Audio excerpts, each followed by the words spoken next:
So now solving MCQ number 2, part A. It says methane burns to produce carbon dioxide and water vapor, and delta H enthalpy change value is given, that is 810. And some bond enthalpy data are shown here. So they are actually asking what is the mean bond enthalpy for carbon oxygen bond in kilojoules per mole. So basically here we are given an equation, this equation which says the combustion of methane gives you carbon dioxide and water. What you're going to do is you will just break down, if you are you must have done in your previous grades as well, how to find out the bond enthalpy. It's a very simple question, only you need to focus on the correct calculations here.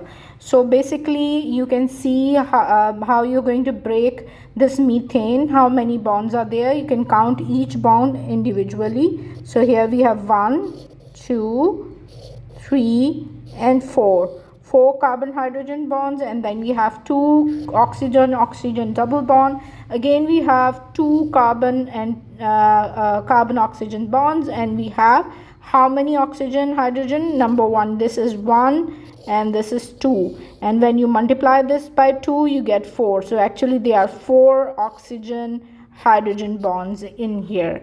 So what is the formula? The simple formula, I have simplified it for you. If you are asked for the bond enthalpy, it's simple, that delta H is equals to bond break, sum of bond break minus sum of bond form. So always remember, on the reactant side always the bonds are broken, and when new chemical reaction happens, so on the product side the bonds are being formed. So always remember this formula, that's delta H is equals to bond break minus bond form.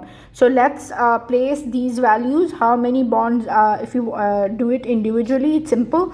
You just need to find out the sum of the bond break. So there are 4 carbon hydrogen, you place the value here. You have 2 oxygen and oxygen double bond. When you solve this side of sum of the bond break, it's 264.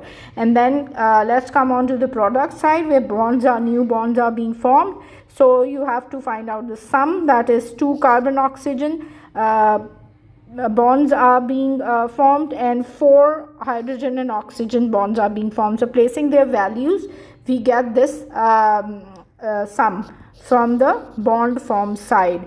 But now what you're going to do, you're going to place it in the formula that we were talking about in the previous explanation, that delta H is equals to sum of the bond break minus sum of the bond form. So when you place this value into this formula, you get something like this.